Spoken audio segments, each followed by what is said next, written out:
जय हिंद मेरे प्यारे दोस्त, आपका स्वागत है अपने स्टडी क्लासेस पर, जो कि आज तीसरा लेक्चर है, जो कि हम पढ़ रहे हैं अध्याय 1 रासायनिक अभिक्रिया एवं समीकरण। इन सभी चीज़ों के बारे में हम पढ़ चुके हैं। आज हमें रासायनिक अभिक्रियाओं के कुछ थोड़े बहुत बचे हुए हैं। अब इसी पर चलते हैं। आप स्वस्थ होंगे, मस्त होंगे और अच्छे से स्टडी कर रहे होंगे। चलिए अब हम पढ़ते हैं रासायनिक अभिक्रिया के प्रकार, जो कि हम संयोजी अभिक्रिया, उसमें अभिक्रिया, वियोजन अभिक्रिया, विद्युत वियोजन, प्रकाशीय वियोजन, इन सभी के बारे में हम एक बार डिस्कस कर चुके हैं। आज हमें पढ़ना है विस्थापन अभिक्रिया। विस्थापन अभिक्रिया किसे कहते हैं? विस्थापन अभिक्रिया की परिभाषा इसी प्रकार पेपर में पूछ लिए जाते हैं। इस प्रकार पूछा जाता है कि विस्थापन अभिक्रिया किसे कहते हैं, दो उदाहरणों के साथ। चलिए अब हम पढ़ते हैं विस्थापन अभिक्रिया। इन अभिक्रियाओं में अधिक क्रियाशील तत्व कम क्रियाशील तत्व को उसके यौगिक से विस्थापित कर देता है। क्या कर देता है? विस्थापित कर देता है। जैसे कि FeCuSO4 को मिलाने पर FeSO4 प्लस Cu बनाता है, जो कि हम इस डायग्राम के माध्यम से समझेंगे। पहले हम एक स्टैंड लेते हैं। इसमें एक छोटी सी एक बोतल, छोटी सी कांच की प्राक नली लेते हैं। इसमें एक धागे को हम बांध देते हैं। धागे को बांधने जिसमें कि उस धागे में लोहे की कील होनी चाहिए। उस धागे में हम 2 लोहे की कील को बांध देते हैं, जो कि वह कॉपर सल्फेट का विलयन, जो ये पानी हस है, यह एक कॉपर सल्फेट का विलयन है। क्या है? कॉपर सल्फेट का विलयन। अब हम चलते हैं, जो कि कह रहे हैं लोहे की कील पर भूरे रंग की कॉपर की परत जम जाती है। CuSO4 के नीले विलयन का रंग हरा FeSO4 के निर्माण के कारण हो गया। इसका कारण इसी FeSO4 के कारण हुआ था। किसके कारण? FeSO4 के कारण। जैसे कि Zn प्लस CuSO4 से मिलने पर, Zn प्लस CuSO4 को मिलाने पर ZnSO4 प्लस Cu बनाता है, जिसमें कि जिंक कॉपर से अधिक क्रियाशील तत्व है। अब देखेंगे हम द्विविस्थापन अभिक्रिया। यह भी पेपर में पूछा जाता है। द्विविस्थापन अभिक्रिया किसे कहते हैं? इन अभिक्रियाओं में उत्पादों का निर्माण 2 या 2 से अधिक यौगिकों के बीच आयनों के आदान प्रदान से होता है। क्या? आदान प्रदान से होता है। जैसे कि उदाहरण में दिया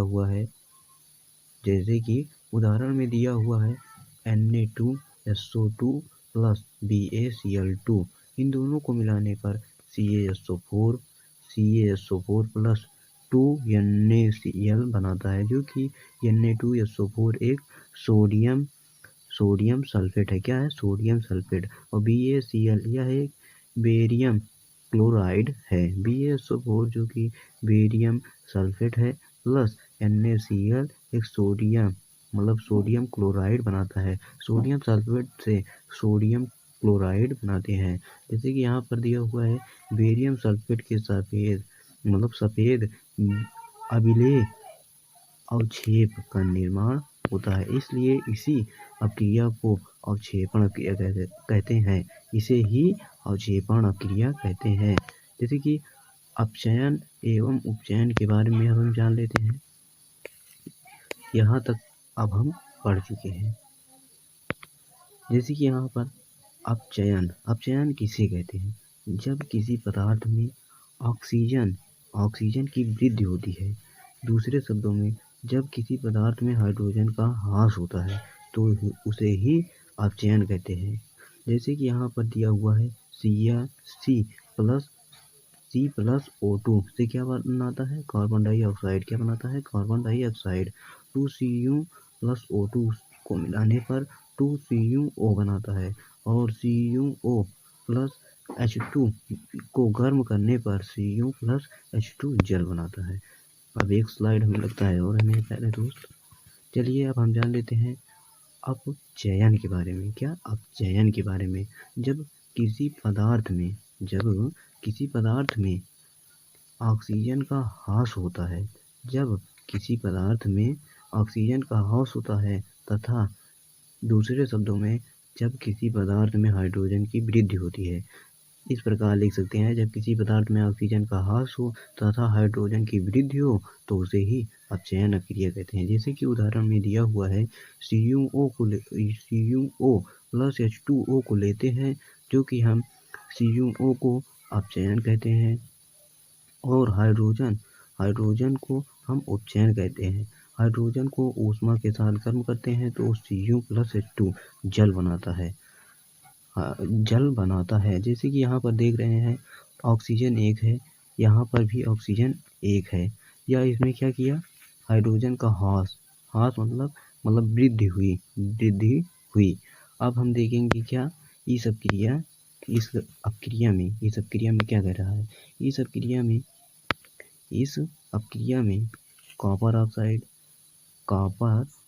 ऑक्साइड में अपचयित हो जाता है। हाइड्रोजन अपचयित होकर जल बनाता है। इस अपक्रिया में उपचयन तथा उपचयन दोनों हो रहे हैं।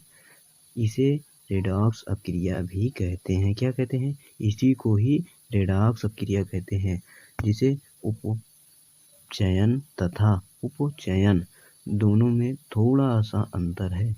इधर देखिए, यहाँ पर ऊ लग गया है, यहाँ पर ऊ नहीं लगा है, तो इन दोनों को ही क्या कहते हैं? रेडॉक्स अपक्रिया कहते हैं। अब हम जानेंगे क्या दैनिक जीवन में उपचयन अपक्रिया का प्रभाव, मतलब उपचयन अपक्रियाओं का प्रभाव। आज ही इसे जान लेते हैं मेरे प्यारे दोस्त। अब हम जैसे कि यहाँ पर दिया हुआ पहला है संक्षारण, इसे जान लेते हैं। संक्षारण क्या है? जब कोई धातु अर्धता अम्ल आदि के संपर्क में आती है, जिससे धातु की ऊपरी परत कमजोर होती है, उसे संक्षारिता कहते हैं, या हो जाता है, या संक्षारिता हो जाती है। जैसे कि लोहे की वस्तुओं पर जंग लगना, चांदी के ऊपर काली परत, तांबे के ऊपरी हरी परत चढ़ना संक्षारण के उदाहरण है। जैसे कि यशद लेपन, विद्युत लेपन और पेंट करके संक्षारण में धातुओं को बचाया जा सकता है। अब देखेंगे विकृत गंधिता किसे कहते हैं? विकृत गंधिता मतलब वस्तुओं और तैलीय खाद्य सामग्री वायु के संपर्क में आने पर अपचयित हो जाती हैं, जिससे उनके स्वाद और गंध में परिवर्तन हो जाता है। इसे ही विकृत गंधिता कहते हैं। अब जैसे कि इनके रोकने, मतलब विकृत गंधिता को रोकने के उपाय। पहला है प्रतिऑक्सीकारक का उपयोग करके वायुरोधी बर्तन में खाद्य सामग्री रखना, वायु के स्थान पर नाइट्रोजन गैस भरना, शीतलन द्वारा। यहीं पर समाप्त करते हैं। जय हिंद, जय भारत। थैंक। आप वीडियो को लाइक, शेयर, सब्सक्राइब कर दीजिएगा। जो कि संक्षारण में दिया हुआ है, जब कोई वस्तु अर्धता अम्ल आदि के संपर्क में आती है, जिससे धातु की ऊपरी परत कमजोर हो जाती है, तो उसे ही संक्षारिता हो जाती है, तो उसे ही संक्षारण कहते हैं। क्या कहते हैं? संक्षारण। जैसे कि पहला दिया हुआ है, लोहे की वस्तुओं पर जंग लगना, चांदी के ऊपर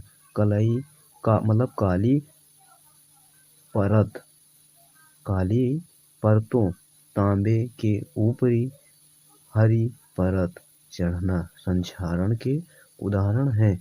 ये सब संक्षारण के उदाहरण हैं, जो कि यशद लेपन, दूसरा है यशद लेपन, विद्युत लेपन और पेंट करके संक्षारण से धातुओं को बचाया जा सकता है। इसी प्रकार हम किसी वस्तु को हम पेंट करते हैं क्योंकि वह जंग न लगे, मतलब लोहे पर पेंट इसलिए करते हैं क्योंकि वह उसे संक्षारण से हम बचाते हैं, वरना वो धीरे धीरे वह नष्ट हो जाएगी। अब दूसरा, जैसे कि हमारे खाद्य पदार्थों में होते हैं, किसी चीज़ को मतलब धूप में या कहीं भी रख देते हैं तो वह धीरे धीरे खराब हो जाती है, तो उसे ही विकृत गंधिता कहते हैं। अब इसके उदाहरण के तौर पर समझते हैं, जैसे कि दिया है वसायुक्त और तैलीय खाद्य सामग्री वायु के संपर्क में रखने पर अपचयित हो जाते हैं, जिससे उनके स्वाद और गंध में परिवर्तन हो जाता है, जिसे ही विकृत गंधिता कहते हैं। क्या कहते हैं? विकृत गंधिता। अब हम जानेंगे विकृत गंधिता को रोकने के उपाय। पहला है प्रतिऑक्सीकारक का उपयोग करके। दूसरा है वायुरोधी बर्तन में खाद्य सामग्री रखना। तीसरा क्या है? तीसरा है वायु के स्थान पर नाइट्रोजन गैस का भरना, जो कि झिल्लियों में या कोई भी चिप्स की पैकेट लेते हैं उसमें ही नाइट्रोजन गैस रहती है।